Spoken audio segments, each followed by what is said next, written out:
ত্রিকোণদা আশা ভোসলেকে tribute করে, সাথে ছবি আঁকা দেখলাম আশা ভোসলে। এত সুন্দর একটা প্রোগ্রাম, কি বলবেন? অ্যাকচুয়ালি আমাদের মিউজিক পয়েন্ট এবছর 16 বছরের পূর্ণ হলো। তো আমরা প্রতি বছর বললে ভুল হবে, জাস্ট 5 বছর অন্তত আমরা 2020 সালে করেছিলাম।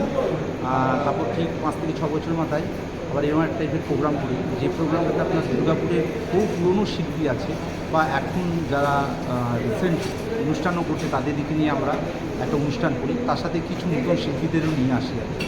তো এইভাবে আমরা এই 16 বছর উদযাপনটা করি। তো আমাদের মাথায় চিন্তাভাবনা আসলো কি, যে 16 বছর যে আমরা উদযাপনটা করবো, তাহলে আমাদের এই সময় একটা কিংবদন্তি শিল্পী আশা ভোসলে তো ট্রিবিউট দেওয়া যেতে পারে এই সমস্ত শিল্পী। কতজন মহিলা শিল্পী ছিলেন আজকে? মোটামুটি এসেছিল 15 থেকে 16 জনের মতন মহিলা শিল্পী এসেছিল, যারা 3 দশক ধরে এখানে গান গাইছে তারাও ছিলেন। হ্যাঁ তারাও এসেছিলো। তো আজ থেকে 30 বছর আগে যারা গান পারফরমেন্স করতো, যারা ধরুন মোটামুটি বলা যেতে পারে আমাদের দুর্গাপুরে অর্কেস্ট্রারের তাদের দিয়ে শুরু হয়েছিল, সেই সমস্ত শিল্পীরা এসেছিল। আর এখনকার দিনের শিল্পীরাও আছে যারা পারফরমেন্স করেছে আর কি। কী নাম আপনার? আমরা তুষার মুখার্জি, আমি মিউজিক পয়েন্টের একজন সদস্য। তুষার অনেক সাবলীলভাবে করে এবং তুষারকে আমরা সকলেই খুব ভালোভাবে চিনি এবং দুর্গাপুরে তুষার খুব উজ্জ্বল, আমি বলবো উজ্জ্বল নক্ষত্র এবং ভালো মিউজিশিয়ান। এবং আজকের এই অনুষ্ঠানটা করেছে তার মাথা থেকে সমস্ত পরিকল্পনাটা বেরিয়েছে এবং নতুন আর পুরনো শিল্পীদের নিয়ে আজকে এই মঞ্চে এরকম আশা ভোসলেকে অ্যাক্টিভিটি দেওয়া, এটা মানে আমাদের কাছে গর্বের ব্যাপার। এবং তুষারকে অনেক অনেক ধন্যবাদ যে এরকম একটা অনুষ্ঠান করেছে। আমরা আগামী দিনে আরও এরকম অনুষ্ঠান করব এবং আরও চাইছি যে ভালো ভালো অনুষ্ঠান হোক এবং তুষার এই অনুষ্ঠানগুলো অ্যারেঞ্জমেন্ট করুক। মিউজিক পয়েন্ট আগেই রয়েছে, মিউজিক পয়েন্ট আগে থাকবে। কী নাম? আমার নাম হচ্ছে প্রসেনজিৎ চক্রবর্তী, যার নাম জনি। আজকের তো অনুষ্ঠান এখানে সবাই দেখলেন। তো কথা হচ্ছে যে আজ 16 বছর উদযাপন হলো মিউজিক পয়েন্ট।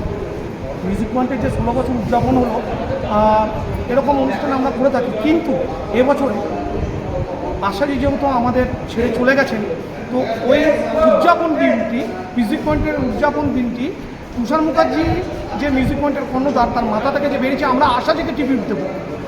তো এই আশাজির ট্রিবিউট অনুষ্ঠানটিতে মানে যেভাবে অ্যারেঞ্জ করেছে, মানে যেটা জনিদা বললো একটু আগে, যে নবীন এবং প্রবীণ দুজনেরই মানে দুই বয়স্ক মানুষদেরই আমাদের সামনে তুলে ধরেছে, মঞ্চে পরিবেশন করিয়েছে গান। এমনকি মানে লাস্ট যে সবাই একত্রিত হয়ে, অনেক সময় কী হয় বিভিন্ন জায়গায় বিভিন্ন অনুষ্ঠান হয়ে থাকে, কিন্তু পুরনো শিল্পীরা এবং নতুন যে শিল্পী তারা যে একসাথে একত্রিত হয়ে একই মঞ্চে এই যে অনুষ্ঠানের পরিকল্পনাটা, এটার জন্য থ্যাঙ্কস মিউজিক পয়েন্ট এবং মিউজিক পয়েন্টের কর্ণধার তুষার মুখার্জিকে। আমরা তুষারদার সাথেই আমরা সবসময় আছি, আগামী দিনেও থাকবো এবং মিউজিক পয়েন্টকে আমাদের টার্গেট আরও এগিয়ে নিয়ে যাওয়া, আরও এর প্রভাব বিস্তার। তো আমি একটা কথা সবাইকে বলবো, আপনারা মিউজিক পয়েন্টের সাথে থাকুন, আমাদের পাশে থাকুন, আগামী দিন যাতে আমরা আরও আরও আরও ভালো অনুষ্ঠান পরিবেশন করি। কী নাম আপনার? আপনাদের সাথে। কী নাম? আমার নাম পূজন ঘোষ। বিজয়ের ছবি দেখলাম, তার সাথে এই যে ছবি হঠাৎ করে আজকের এই পরিকল্পনা ছিল নাকি হঠাৎ করেই করলেন? না, এটা পরিকল্পনা ছিল না, হঠাৎ করেই হয়েছে যে এরকম একটা প্রোগ্রাম অ্যারেঞ্জ করেছে তুষারদা। বললো যে সবাইকে নিজের নিজের পারফরমেন্স করতে হবে। আমি এমনি ছবি আগে গান টানও করছি তুষারদার কাছে। তো এই আশাজিকে তো আমরা গুরুমা বলেই মানি। এবার সুযোগ পেয়েছি যে মঞ্চে কিছু কাজ করার, আমি করলাম।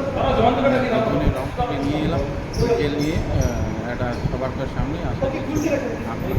আমার ভালো লাগলো আর কি আজকের দিনটা, আর শিল্পীদের সঙ্গে একসঙ্গে সবার সঙ্গে দেখাও হলো। কী নাম আপনার? বিজয়।